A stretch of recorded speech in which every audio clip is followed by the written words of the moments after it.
Hey, what's going on, everyone? It's Rob from the ProWresBlog here, www.ProWresBlog.blogspot.com. Hey, today I'm reviewing Pride Fighting Championships Championship Chaos 2, live from the Tokyo Dome. I don't do a ton of Pride or UFC anymore in my blog. I like it, I just don't really do it. Mixed martial arts kind of stopped being interesting for me the second Pride closed, because Pride was really awesome, and I don't know, UFC never really just got it, production wise and story wise, just like like Pride did. I mean, UFC is mostly just a bunch of fights. I don't find any real characters or anyone super interesting. Meanwhile, Pride had tons of superstars, and they really built up everyone to make them seem pretty cool. So the show started off with Hirotaka Yokoi versus Jorel Venetian. Yokoi was a pro wrestler, and I do think he had some type of amateur wrestling background. And Venetian's apparently just from K1. This was his debut, apparently, in MMA, and he didn't do very good at all. You'd think being a kickboxing guy, he'd want to keep the fight, standing up, and he chose not to. He instead got taken down, and he mostly got destroyed for the whole time. Um, Quadros described this one as target practice, because that's basically what it was. He just got pounded on the whole way, and Yokoi finally ended up getting a submission armbar, and he took the win here in round two. Um, Not a super impressive win, because he should have beat him anyway, but what are you gonna do? That's what happens, I guess. Moving on, we had Kevin Randleman versus Kenichi Emelianenko. Randleman said he was going to slam him, drive a knee to him, and he said it would be over within 2 minutes. It wasn't exactly right, but it was a total destruction here. Man, Randleman he basically just hopped on him, and he tried to work submissions and get some submissions in until he ended up getting the win. Yamamoto fought hard and he tried his best, but Randleman was just too huge here. He was absolutely jacked to the gills. He was so explosive and powerful, and he really looked like the next big thing at the time. Watching this, I mean, it's like, who's going to beat this dude? But he mostly he did like a lot of lay and pray. He laid on him a lot instead of ground and pounding them and getting out the win like he could have. He really delayed the fight, and I think he definitely shouldn't have. Randleman ended up getting the win here with some awesome knees. He finally, in round three, started going after knees, and he held the guy down, and he did these super high knees that looked like they really had to suck, and the ref stopped it. About time he finally did it, and he should have really won in the first round, because this was total destruction. Next up, we had Murillo Ninja Hua versus Ricardo Arona. Ninja got interviewed before the match, and he said Arona was mouthing off to him in the press, and they said there was a rivalry between their training dojos, so that was kind of the build of this match. Arona talked about getting a lot of women due to being a fighter, so that got a good laugh out of both. Yeah. As for the fight, they started off with a bang. Ninja went like with a flying knee right at his head, and he ended up going over and getting taken down. So that was a pretty cool start.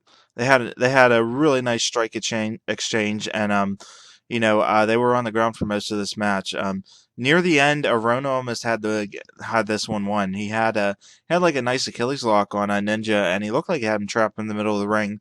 But the bell rang just as soon as he got on the line, and so he got nothing out of it, which definitely sucked. Um, as we looked into round two, Arona's eye was definitely starting to swell up here. They fought a lot more on the ground for the second round, with Arona working a guillotine choke, and I don't know if he almost got it, but it was definitely a pretty good choke, and it took some out of Hua for sure. Arona tried to keep this fight on the ground, while Ninja decided to keep it standing up. As we go to the third round, Arona tried to do like a really cool capoeira combo. He did like a sweeping kick, and then he tried a really wild roundhouse kick. Neither of it nailed, but you got to try. Arona then got a pretty good takedown on Ninja, and they ended up going to the decision with Arona definitely on top. I had Arona going all three rounds, and Bass and Quadros definitely agreed that Arona did win this. And the judges ended up agreeing too, as Arona won all three. He won. He won all three rounds here, and he got the win unanimously, no problem. So it was a good match. They didn't do that much or anything, and it wasn't super exciting, but they fought hard, and it was all right for what it was. Next up, we had Heath Herring versus Fedor Emelianenko. man, Heath had like the strangest haircut you've ever seen. I don't know how to describe it, but you have to see it. It's pretty ugly.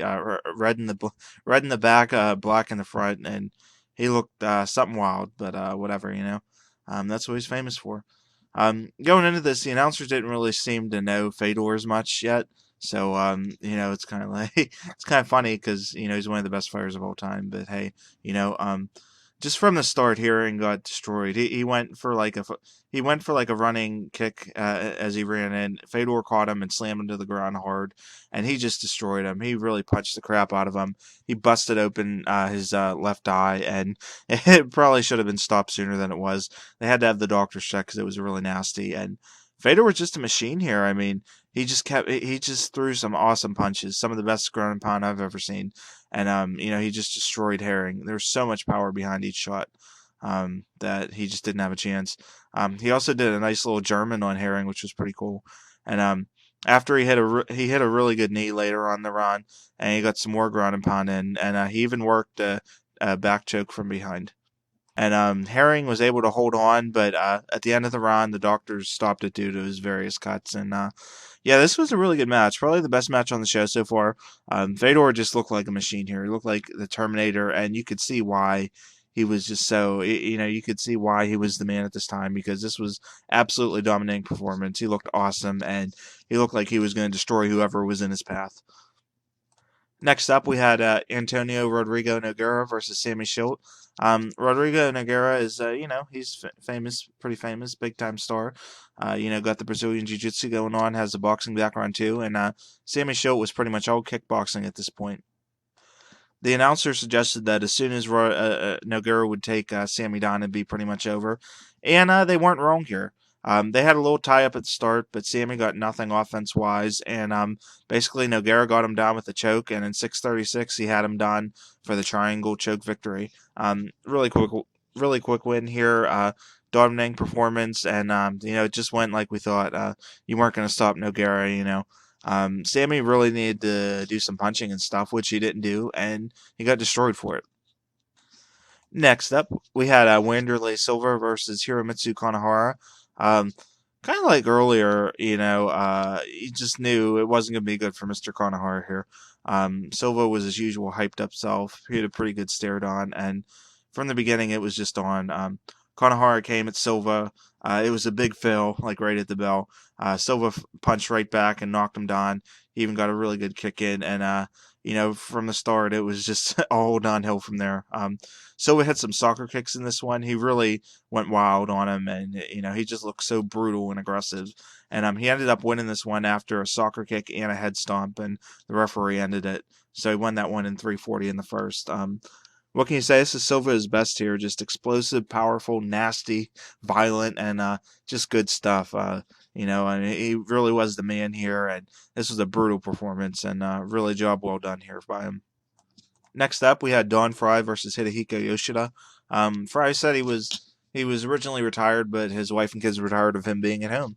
And Yoshida, he's a judo Olympian, won the gold medal I think in '92. And yeah, so it's gonna be judo versus kind of brawling here.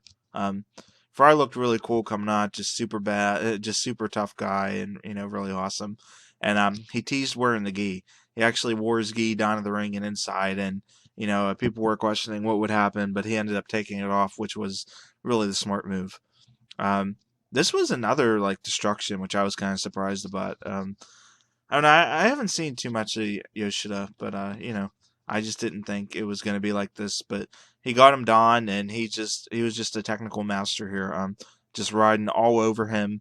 You know, he smothered him, and he was definitely trying to use his gi to get the win. And he eventually did here. He hit some really cool moves. He hit like he like put Fry's arm over his head and then he choked him with the gi, which was really nice.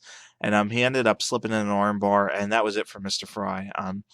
Yeah, it was a good try, but man, Yoshida was just really awesome on the mat here, and he looked like the man. Next one up was Kazushi Sakuraba versus Jules Orsine. No one seemed to know who Orsine was, and that wasn't really a good sign when you know you're fighting Sakuraba, who was one of the best fighters at the time. I actually had to skip through this match because it was just a really odd match. Sakuraba immediately got control in the first round. He got like a million strikes in, no problem. And Arsene just did delay and pray. He just hung on his back and tried to not take too much damage. And for some reason, Sakuraba didn't want to like punch him in the face and destroy him and get the win. I don't know why he did, but he just refused to. And the announcers were really ripping on it, and it was just boring. It was straight boring to watch. And I looked to see how long it was, and there were another 2 rounds, and I said, "Forget this because this is bullcrap." Sakuraba won here with an armbar. It went 3 rounds. It should have been over in a minute, and it was just it was really pathetic. I don't know what was happening here, but it was just a waste of everyone's time. I didn't want to sit by it, and I don't usually skip through stuff, but this was absolute crap, and I didn't want to watch it. Well, speaking of absolute crap, next up we had Nobuhiko Takata versus Kyoshi Tamura.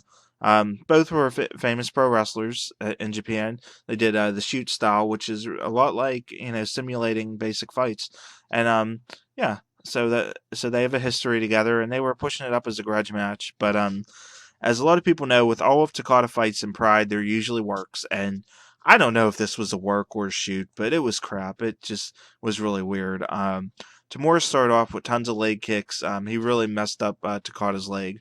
Then Takata just started throwing some punches, and they went to the ground. On the ground, they did absolutely nothing. Takata just kind of sat there, and he held hands with them, and he was in like a praying position. It was so weird. It was so stupid.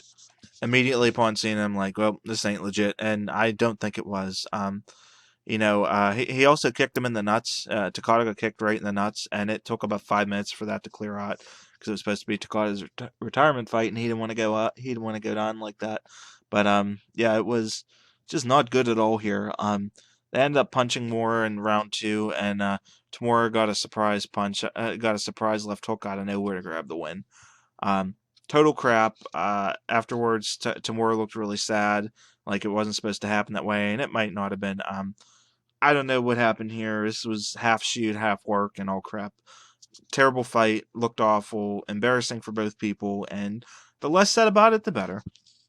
So, overall thoughts. This was a really good show, aside from the 2 crappy semi-exhibition matches of Sakuraba and Tamura. If you skip those, you'll really like the card. Just some really good, violent, and aggressive MMA, like I like it. Fedor looked like the Terminator. Silva looked really awesome and just nasty, and someone you wouldn't want to fight. Yoshida was a technical master here, and Randleman really just looked like something else because he was just so ripped and just so explosive. This is a really good production. Definitely some of Pride at its best, and I do recommend checking it out. But for the love of God, please skip those 2 semi-exhibitions because they were absolutely awful.